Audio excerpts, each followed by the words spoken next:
Hey everyone, today we're going to talk a little bit about blends versus single origin coffees. Those are two words that get used an awful lot in the coffee world, and I'm going to explain it to you today. I'm Eric, this is the Mug Life.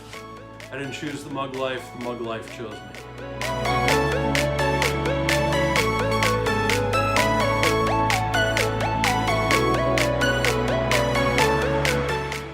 A lot of times in specialty coffee, you'll see the phrase blend and you'll see the phrase single origin. Those are two different ways of mixing coffees together. A single origin coffee is a coffee that comes from one single origin, location, place. It might be a single farm, it might be a single washing station, might be a single region in a country, or even just a single country, but generally those beans are coming from one place. We label them pretty clearly. This is a Guatemalan coffee. This is a Honduras coffee. This is a coffee from Sumatra. This is a coffee from Ethiopia in the Yirgacheffe region. You can go on our website and you can read about the exact farms that all of those coffees come from. They're fantastic. The challenge with single origin coffees is from year to year, climates change.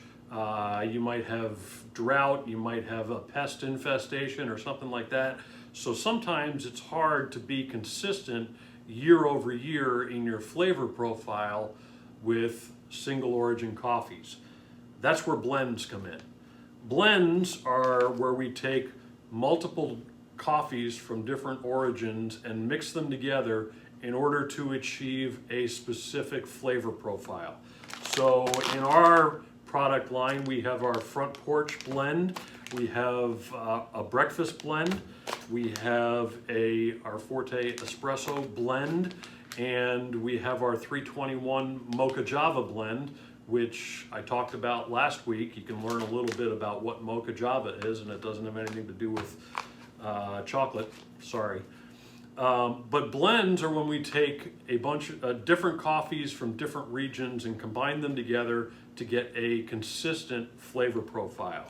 So for example, our espresso, this is one of our best-selling coffees. It's really popular with our wholesale customers who do a lot of espresso drinks.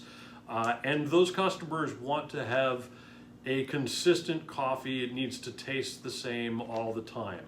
Well, as the years have gone over and over, we've been selling this coffee now for 10 years, our coffees have changed and this blend has changed based on what coffees are available, what the flavor profiles are coming out of different regions.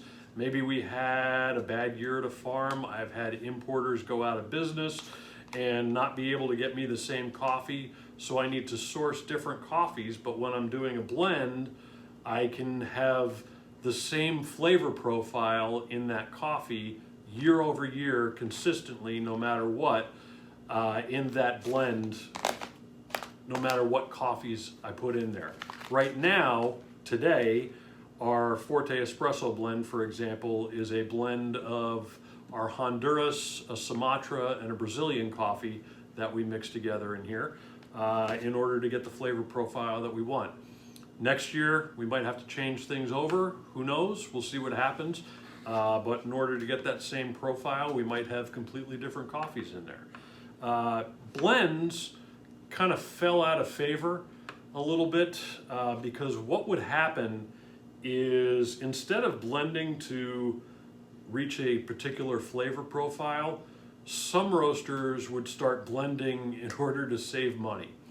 And they could put cheaper coffees, less desirable coffees in there and still come close, but they would be making more money because they put a cheaper coffee in the blend, and they came close one year, and then the next year maybe they put a little bit cheaper coffee in there and they're a little bit off from that one, and eventually they started going way downhill and blends were not nearly as good as they should have been.